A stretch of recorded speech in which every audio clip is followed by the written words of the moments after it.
You pour a glass of water. It's a simple, everyday act that we often take for granted. It's clear, clean, and you trust it. You believe it's safe because that's what you've always been told. But what if that trust is misplaced? What if there's more to the story than meets the eye? What if something is added to your water every day, without your explicit consent, a substance long praised as a public health miracle? A substance that you might not even know is there. Now, a growing number of scientists and even a federal court are linking it to serious health concerns. The debate is intensifying. This isn't fiction, it's the story of fluoride, a story that has been unfolding for decades. For over 70 years we've been told fluoride is good for our teeth, stops cavities, and is safe. It's a message that has been deeply ingrained in public consciousness. This message has been so confidently repeated that questioning it seemed absurd. It was almost taboo to even bring it up. But science evolves, new evidence emerges, and old assumptions are challenged. What was once considered safe is now under scrutiny. Sometimes the very foundations of public health policy begin to tremble. The pillars of trust start to shake. Imagine a medicine delivered to everyone through the water supply, a single dose for all regardless of age, health, or need. It's a one-size-fits-all approach. That's what water fluoridation is, mass medication, a concept that feels strange when you really consider it. It's a practice that raises many ethical questions. Now, with landmark studies and court rulings, the debate is no longer fringe. It's gaining mainstream attention. It's happening in courtrooms, legislatures, and around kitchen tables. People are starting to ask questions. The story of fluoride is about more than teeth. It's about power, trust, and what happens when a public health promise collides with troubling new data. It's a complex narrative with many layers. The central mystery isn't just whether fluoride is good or bad. It's about the broader implications of its use. It's about why the official story has stayed so unchanged, even as evidence against it grows. Why has there been such resistance to change? This journey takes us from a small town in Colorado to the highest courts, forcing us to reconsider what's really in our glass. It's a journey that challenges our perceptions. When we turn on the tap, what are we really drinking? What's the true nature of the water we consume daily? And who gets to decide? Who holds the power to make these decisions for all of us? The answers may surprise you. They may even change the way you think about your next glass of water. The story begins in the early 20th century, with a puzzle that would change the course of public health forever. In the 1930s, dentists in Colorado Springs noticed something strange. Locals had brown-stained teeth, what they called the Colorado brown stain, but, curiously, these same people had remarkably few cavities compared to others. Their teeth looked flawed, even unsightly, yet they seemed to resist the decay that plagued so many others at the time. Dr. Frederick McKay, a determined and curious dentist, spent years investigating this medical mystery, determined to find the cause. After painstaking research, he discovered the culprit, naturally occurring fluoride in the local water supply. Some regions had high levels of fluoride from local minerals, leading to both stained teeth and, unexpectedly, far fewer cavities. This surprising discovery sparked a radical idea. What if fluoride could be added to water everywhere to help fight tooth decay on a massive scale? But there was a catch. The line between a helpful and a harmful dose was thin. Fluoride, after all, was also used in rat poison and other toxic substances. Still, the potential to prevent cavities, especially in children who suffered most, was too tempting for public health officials to ignore. In the 1940s, Grand Rapids, Michigan became the first city in the world to add fluoride to its water supply as a public health experiment. Early reports were astonishing. Childhood cavities dropped by up to 60%, a dramatic improvement that made headlines. The U.S. Public Health Service quickly endorsed the practice, and soon, water fluoridation began to spread across the country. It was hailed as a triumph of modern science, a cheap, effective way to protect everyone, especially the poor, from the pain and cost of tooth decay. The narrative was set. Fluoride was a hero, silently flowing through our pipes, promising better health for all. But as with all stories, the truth is more complicated than it first appears. And the consequences, both intended and unintended, would prove to be more far-reaching than anyone could have imagined. With government backing and a spirit of post-war optimism, the 1950s and 60s became the golden age of fluoridation in America. It was marketed with the same boundless optimism as the space race: progress, modernity, and a duty to our children's future. Clean water, healthy teeth, and a brighter tomorrow were all part of the promise. The American Dental Association and CDC led the charge, producing films and pamphlets persuading parents, teachers, and town councils that fluoridation was the key to a healthier generation. Fluoridation was framed as a civic duty, a vaccine against tooth decay delivered through the tap, an invisible shield for every home. It was especially appealing for reaching disadvantaged communities, promising to level the playing field for children everywhere, regardless of income. The CDC later called water fluoridation one of the 10 greatest public health achievements of the 20th century, a milestone in preventive medicine.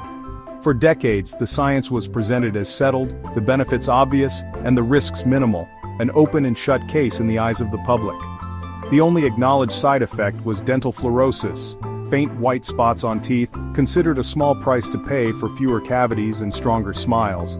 Any suggestion of other harm was dismissed as conspiracy theory, quickly brushed aside by officials and the media. Fluoride became synonymous with healthy teeth. Brushing, treatments, and tap water all carried the same reassuring message. By the turn of the century, over 2/3 of Americans drank fluoridated water, making it a defining feature of modern life. The policy was exported worldwide, taught as a public health success. The case seemed closed, the debate settled for good. But cracks were forming beneath the surface. Doubts and questions began to emerge, hinting that the story wasn't over, and the questions were just beginning, as new research and voices started to challenge the old narrative. What if the science wasn't as settled as we thought? What if the golden age of the perfect smile had a hidden cost? Beneath the surface, critics persisted, often dismissed as cranks, but never silenced. They questioned dosing. A child drinking more water gets more fluoride than an adult. The first visible crack was rising dental fluorosis. By the 2010s, over 40% of American teens showed signs, sometimes severe. This suggested overexposure not just from water but toothpaste, mouthwash, and processed foods. If fluoride visibly damages teeth, what might it do to the rest of the body? Scientists began probing links to thyroid issues and bone health, raising concerns about long-term exposure. But the real shift came when attention turned to the developing brain. Studies from China and India linked high fluoride to lower IQ in children, findings Western authorities long ignored. Then, North American researchers began finding the same troubling connection, even at common fluoride levels. The fluoride brain debate exploded in the 2020s. In August 2024, the U.S. National Toxicology Program released a report, higher fluoride exposure is consistently linked to lower IQ in children. This was no fringe group, this was mainstream science. In January 2025, JAMA Pediatrics published a major study echoing these findings. Then, a federal judge ruled that fluoride in drinking water poses an unreasonable risk of reduced IQ in children, ordering the EPA to act. Suddenly, the debate was about neurotoxicity, not just stained teeth. The effect was most pronounced during fetal development in infancy. Fluoride crosses the placenta. Even a small IQ drop across a population is a massive public health concern. The pro-fluoride establishment pushed back, questioning study methods and emphasizing dental benefits. But the narrative had changed. The elephant was in the courtroom, and the nation was forced to pay attention. Despite mounting evidence, major health organizations stand firm. The ADA, CDC, and pediatricians still endorse fluoridation, citing decades of research and warning of a dental health crisis if it ends. They argue the IQ studies aren't definitive, and other factors could explain the results. Critics point to financial incentives. Fluoride additives are industrial byproducts, turning hazardous waste into profit. Admitting harm would mean a monumental reversal for these institutions, risking public trust and legal fallout. It's easier to defend the status quo than confront unsettling truths. But the pressure for change is growing. Despite the stakes, mainstream media coverage is muted. News often frames the issue as a simple debate, downplaying scientific controversies and court findings. Journalists rely on official sources, making it hard to challenge the unified pro-fluoride message. The topic is dense, the risk of error high, and powerful lobbies shape the narrative. Critics are painted as fearmongers, discouraging scrutiny. This feedback loop keeps the public in the dark and politicians off the hook. Only dramatic events like a state ban or a high-profile critic break the silence. For years, A consequential debate unfolded in the shadows. The fluoride controversy boils down to ethics. Who decides what goes into our bodies? Fluoridation prioritizes collective good over individual choice, bypassing informed consent. We're not asked, the decision is made for us at the tap. Critics call it medication without consent, no way to opt out except costly filtration or bottled water. This is especially troubling as links to brain development risks grow. Defenders compare it to iodine in salt or vitamin D in milk, but fluoride isn't an essential nutrient. Its only proven benefit is topical, not systemic. Critics argue fluoride should be a personal choice, via toothpaste, not tap water. Recent bans and shifting public opinion show the argument for choice is gaining ground. The debate forces us to ask, should government protect us at any cost or let us decide for ourselves? The story of fluoride is a cautionary tale about how good intentions can become dogma, resistant to new evidence.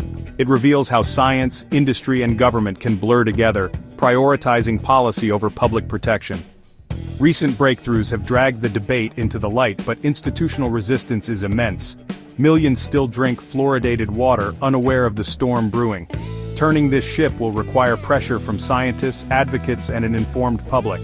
The fluoride debate reminds us that settled science can hide costs, and health decisions are sometimes made for us without our consent.